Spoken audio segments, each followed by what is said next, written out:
কিন্তু এখন বাপ মরে গেছে পরে বুঝি বাপের শূন্যতা আছে, কবরের কাছ থেকে কান্না করি যে আব্বা যদি ওই দিন আমি ও একদমে যতক্ষণ পর্যন্ত জয় কয়বার আল্লাহু আকবার বলতে পারবো ওর প্রত্যেকবারের জন্য আমি 50 টাকা করে দিব। আল্লাহু আকবার, আল্লাহু আকবার, আল্লাহু আকবার, আল্লাহু আকবার। আমি আমার বাবার নিয়ে পড়ে তো আমার টাকা লাগবে না। টাকা দরকার নাই, বাপ মা আগে। জি। ওয়ালাইকুম সালাম। কই আপনি? আপনার হুইল চেয়ার দিয়ে খাইলা বেড়ে রয়েছে, এ তো অবস্থা খারাপ। পাইঙ্গা টেঙ্গা কি অবস্থা? এই যে হুজুর ভালো না? হ্যাঁ ভালো আছেন? চিনেন আপনি আমারে? এই যে চাচার গাড়ি, এই অবস্থা না? ভালো আছে। ওই ছেলে মাদ্রাসায় পড়াশোনা করে, মাদ্রাসায় পড়াশোনা কইরা নিজের বাপেরে আগে এইটা দিয়া ধাক্কায় নিয়ে যাইতো।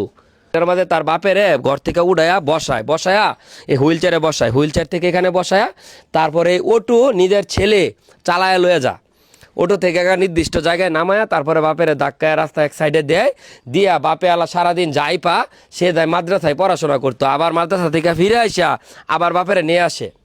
আপনি কোটি কোটি টাকা কামাই করতে পারবেন, কিন্তু সুসন্তান কামাই করতে পারবেন না যদি তারে ছোট থেকে ঘুরে না তোলেন, আল্লাহ যদি তদবিরে না রাখে। প্যারালাইজড প্রতিবন্ধী বাবারে নিয়ে ছুটে চলছে তার মাদ্রাসা পড়ুয়া সন্তান। 2012 সালের পর থেকে আজ পর্যন্ত আমি এই প্রতিবন্ধী অবস্থায় আছি আর কি। সংসার আল্লাহ পাকের অশেষ দয়ায় এবং আত্মীয় স্বজন পাড়া প্রতিবেশী মানুষের যে যাদের তা দিয়ে আমি চলে ফিরে যাইতেছি। আমার ছেলে একজন ছেলে, এটা যে এটা আমার পড়াশোনা করে কিসে? পড়াশোনা করে বর্মি জামিয়া আনোয়ারে মাদ্রাসাতে। আপনার ছেলে যে একটা রত্ন, আপনি জানেন? 13.5 বছরের একটা বাচ্চা নিজের পরিবারের দায়িত্ব, নিজের বাপের দায়িত্ব সব কাজে তুলে নিছে। তোমার আব্বুরে এই রিক্সা দিয়ে টানতেছো কতদিন ধরে? এই প্রায় রোজার ঈদের থেকে। পড়াশোনা করো কিসে মাদ্রাসায়? বলবেন যে আমি মাদ্রাসায় 5ম শ্রেণীতে। 5ম শ্রেণীতে পড়ো না? জি। যাক মাশাআল্লাহ। তোমার কি খারাপ লাগে না যে তোমার আব্বার এভাবে নেও আনো? না। তুমি কি 1 কোটি টাকা নিবা না বলবা যে আমার টাকা পয়সা লাগবে না, আমি আমার বাবারে নিয়ে বেরোতাম? কোনটা? আমি আমার বাবার নিয়ে পড়ে তো আমার টাকা লাগবে না। আলহামদুলিল্লাহ, আল্লাহ তুমি কবুল করো। আমার কাছে আর কিছু চাই না। আপনার চোখ দা পানি আইতেছে না? আমার চোখ দা পানি আইতেছে। আপনি না যে কোটি টাকা দিলেও তার ওইটা দরকার নাই, প্রতিবন্ধী বাবার হলে টানবো, এটি তার দরকার। একদমে যতক্ষণ পর্যন্ত জয় কয়বার আল্লাহু আকবার বলতে পারবো ওর প্রত্যেকবারের জন্য আমি 50 টাকা করে দিব। আল্লাহু আকবার, আল্লাহু আকবার, আল্লাহু আকবার, আল্লাহু আকবার, আল্লাহু আকবার, আল্লাহু আকবার, আল্লাহু আকবার, আল্লাহু আকবার, আল্লাহু আকবার, আল্লাহু আকবার, আল্লাহু আকবার, আল্লাহু আকবার, আল্লাহু আকবার, আল্লাহু আকবার, আল্লাহু আকবার, আল্লাহু আকবার, আল্লাহু আকবার, আল্লাহু আকবার। হ্যাঁ 18 বার হয়েছে। দেখ মাশাআল্লাহ, সাদা কাপ কিন্তু 18 বার বলছে, বুঝছে? আসসালামু আলাইকুম। আমার টাকা লাগবে না, আমি যেন আমার বাবার সেবা করতে পারি, আমার জন্য সবাই দোয়া করবেন। 11, 12, 13, 14, 15, 16, 17, 18 হচ্ছে 900। ধরো আরো এই 1000 হচ্ছে তোমার দিলাম কি জন্য?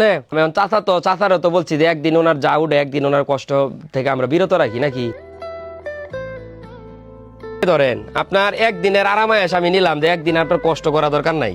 নিজেও দেখছি, একটাবার মনে আছে যে কোনো একটা অনুদান অনুষ্ঠানে আমি উপস্থিত ছিলাম, ওখানে আমি অনুদান পাই না, কিন্তু ওনার মাধ্যমে আমি একটা লুঙ্গি পাইছিলাম তৃতীয় পক্ষের মাধ্যমে, ওনার হাতের তৃতীয় পক্ষের মাধ্যমে।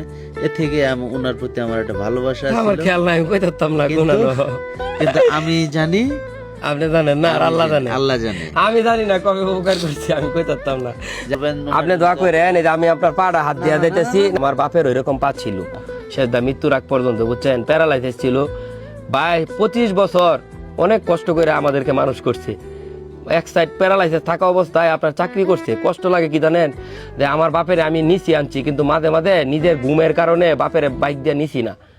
কিন্তু এখন বাপ মরে গেছে পরে বুঝি বাপের শূন্যতা আছে, কবরের কাছ থেকে কান্না করি যে আব্বা যদি ওই দিন আমি তোমার না করতাম আরো করতে পারতাম। যে সকল মায়েরা ভিডিও দেখতেছেন, আল্লাহর কাছে দোয়া করবেন যে আল্লাহ আমার কোটি কোটি টাকা আমার স্বামীরও দেও না, দরকার নাই আমার, এই টাকার সুখ দরকার নাই তো, যে টাকা শান্তি দিবে না, এরকম রত্নের মতো একটা সন্তান তুমি আমারে দিও। চাচার বাসা হচ্ছে আমাদের গাজীপুর জেলার শ্রীপুর উপজেলার বর্মি ইউনিয়নের বোরকুল মাঝিপাড়া গ্রামে, সয়ানিপাড়া গ্রামে। আর কেউ যদি সরাসরি চাচার সাথে দেখা করতে চান, স্ক্রিনে দেওয়া নাম্বারে ফোনে যোগাযোগ করে আসতে পারবেন। আর বিকাশ এবং নগদ দেওয়া আছে নাম্বার, আপনারা অবশ্যই এই নাম্বারে যে যা পারেন আল্লাহর রাস্তায় দিবেন। আর যদি এইটুক না পারেন অন্ততপক্ষে ভিডিওটা শেয়ার করবেন। আমাদের সবসময় যারা থাকে মাওনা চৌরাস্তা অপু চাইল্ড কেয়ার জেনারেল হাসপাতাল, তাদের জন্য দোয়া করবেন আপনারা সকলে। আর সেই সাথে এই চাচার জন্য দোয়া করবেন, আর এরকম রত্নবান একটা সন্তানের জন্য দোয়া করবেন। আসসালামু আলাইকুম।